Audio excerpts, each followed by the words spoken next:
আসসালামু আলাইকুম। বাংলা সংবাদে সবাইকে স্বাগত জানাচ্ছি। আমি চিন্তিয়া হক। শুরুতেই সংবাদ শিরোনাম।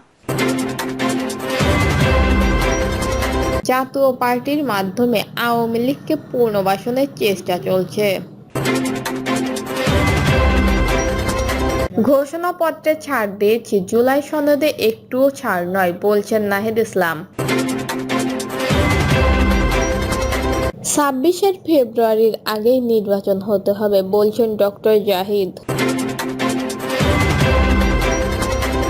নির্বাচনী পরিবেশের জন্য সরকারের উদ্যোগ আয়োজন যথেষ্ট নয়, বলছে ইসলামী আন্দোলন। এবং সর্বশেষ জানাবো, শাপলা চত্বর হত্যাকাণ্ডের তদন্ত প্রতিবেদন দাখিল 12 নভেম্বর। শুনছিলেন সংবাদ শিরোনাম, এবারে বিস্তারিত। জাতীয় পার্টির মাধ্যমে আওয়ামী লীগের পুনর্বাসনের চেষ্টা চলছে। জাতীয় পার্টির মাধ্যমে আওয়ামী লীগের পুনর্বাসনের চেষ্টা চলছে বলে মন্তব্য করেছেন জাতীয় নাগরিক পার্টির মুখ্য সমন্বয়ক হাসনাত আব্দুল্লাহ। তিনি বলেন, ভারতে বসে রাষ্ট্রের বিরুদ্ধে বিভিন্ন ষড়যন্ত্র করা হচ্ছে। সকল রাজনৈতিক দলকে ঐক্যবদ্ধ থাকতে হবে, অন্যথায় আওয়ামী লীগের সুযোগ নেবে। প্রশাসন সম্পর্কে বলতে, অভ্যুত্থানের 1 বছরেও প্রশাসনের চরিত্রের পরিবর্তন হয়নি। আসন্ন নির্বাচনের আগে প্রশাসনের সংস্কার এবং তাদের নিরপেক্ষ ভূমিকা দেখতে চাই। একই সঙ্গে হাসিনা আমলের বিগত নির্বাচনে যারা জড়িত তাদের বিরুদ্ধে ব্যবস্থা নিতে হবে।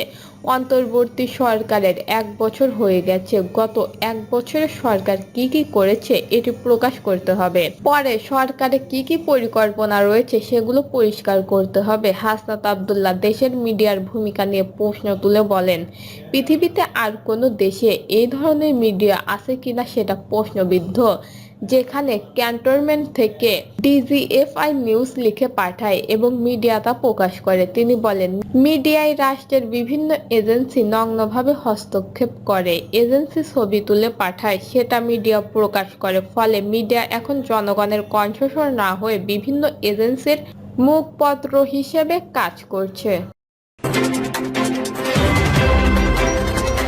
ঘোষণাপত্রে ছাড় দিয়েছি, জুলাই সনদে একটুও ছাড় নয়, বলছেন নাহিদ ইসলাম। 24-এর গণঅভ্যুত্থানকে ব্যর্থ করতে সব ধরনের আয়োজন সম্পূর্ণ হয়েছে জানিয়ে জাতীয় নাগরিক পার্টির আহ্বায়ক নাহিদ ইসলাম বলেন, সমীকরণ এখনো শেষ হয়নি। যারা এখনই সমীকরণ মিলিয়ে ফেলছেন তারা ভুল পথে হারছেন। অভ্যুত্থানের শক্তি এখনো রাজপথে আছে, এমন হুঁশিয়ারি দিয়ে নাহিদ ইসলাম বলেন, গণঅভ্যুত্থানের 1 বছর পার হয়েছে।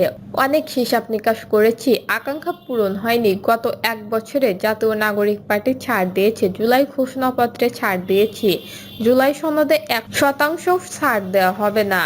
নিজেদের মধ্যে ঐক্য ধরে রাখতে না পারলে আরেকটি 1/11 আসবে, এমন মন্তব্য করে তিনি বলেন, নির্বাচন চাই, তবে পরিবর্তনের মধ্যে দিয়ে যেতে হবে।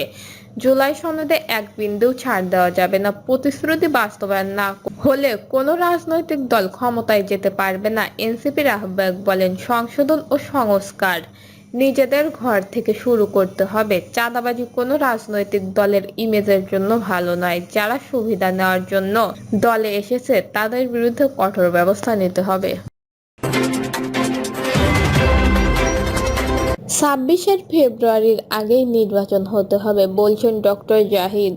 2026 সালের ফেব্রুয়ারির আগেই জাতীয় নির্বাচন হতে হবে বলে মন্তব্য করেছেন বিএনপি স্থায়ী কমিটির সদস্য ডক্টর এজেড.এম জাহিদ হোসেন। কোনো ষড়যন্ত্র যাতে এটা ব্যবহার করতে না পারে সেদিকে সকলকে লক্ষ্য রাখার আহ্বানও জানিয়েছেন তিনি। জাহিদ হোসেন বলেন, জুলাইয়ের আগে আমাদের 31 দফা কর্মসূচি ছিল। এই কর্মসূচির আলোকে বিএনপি আগামী নির্বাচনে অংশ নেবে। 26 ফেব্রুয়ারির আগেই নির্বাচন হতে হবে। দেশের মানুষকে নিয়ে ভোট যুদ্ধ হবে, তা যেন কেউ বানচাল করতে না পারে। কোনো ষড়যন্ত্র যেন এটা ব্যাহত করতে না পারে সেদিকে লক্ষ্য রাখতে হবে। উৎসবমুখর পরিবেশে নির্বাচন হতে হবে।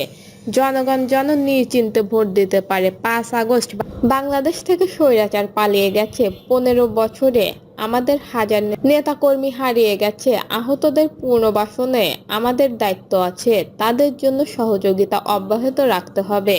কোনো অবস্থায় তাদের ভুলে গেলে চলবে না বলেন তিনি। জাহিদ হোসেন বলেন, আগে বাকশাল ছিল 4টি পত্রিকা, তখন বন্ধ করে দিয়েছিল জিয়াউর রহমান, সেগুলো খুলে দিয়েছিল। জিয়াউর রহমানের আমলে মানুষ একদল থেকে বহুদলীয় রাজনীতিতে গেছে। যদি আমরা পাহাড় ও সমতলের মানুষ এক হয়ে থাকি তাহলে বাংলাদেশ এগোবে।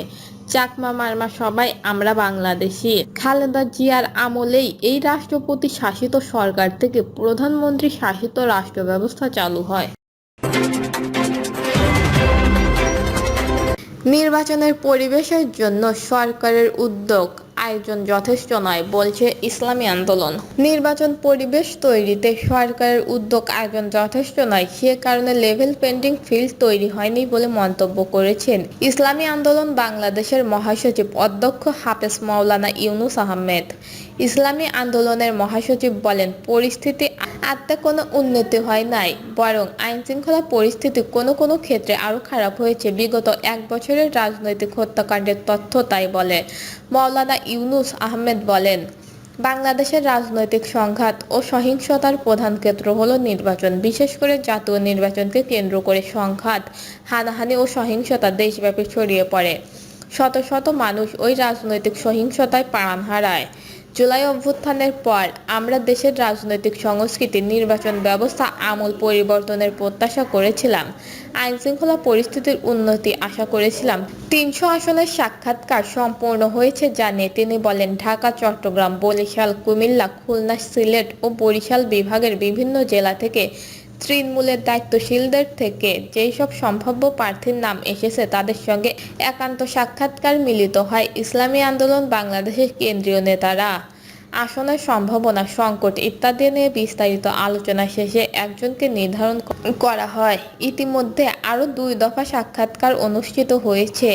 এটা 3য় দফার সাক্ষাৎকার। ইসলামী আন্দোলন বাংলাদেশ দ্রুতই আনুষ্ঠানিকভাবে 300 আসনের প্রার্থী তালিকা ঘোষণা করবে। একই সঙ্গে ইসলামী আন্দোলন বাংলাদেশ পিআর পদ্ধতিতে উভয় কক্ষের নির্বাচনের আয়োজনের জন্য সব ধরনের প্রচেষ্টা চালিয়ে যাবে উল্লেখ করে দলটির মহাসচিব বলেন, নির্বাচন ব্যবস্থাকে সুস্থির ও সাবলীল করতে উভয় কক্ষে আমরা সহ দেশের অনেক রাজনৈতিক সংগঠন ও বুদ্ধিজীবী দাবি জানিয়ে আসছে, কিন্তু সরকার নিম্নকক্ষে পিআর নিয়ে আলোচনার এজেন্ডা রাখেনি। আইনশৃঙ্খলা পরিস্থিতি কতটা ভয়ানক হতে পারে তার সাম্প্রতিক নজির দেখা গেছে। গাজীপুরে প্রকাশ্যে কুপিয়ে ও জবাই করে সাংবাদিককে হত্যা করা হয়েছে। শাপলা চত্বর হত্যাকাণ্ডের তদন্ত প্রতিবেদন দাখিল 12ই নভেম্বর।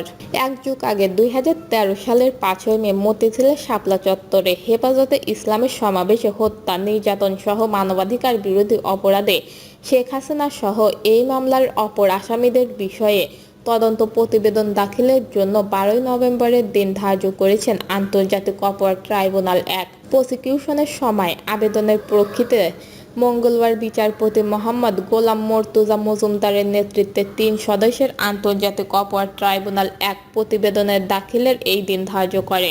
আদালতে প্রসিকিউশনের পক্ষে প্রসিকিউটর গাজী এম.এইচ. তামিম শুনানি করেন। এদিকে ক্ষমতাচূর্ণ শেখ হাসিনা সহ এই মামলায় 21 জন আসামির মধ্যে গ্রেপ্তার 4 জন আসামি আজ ট্রাইব্যুনালে হাজির ছিলেন।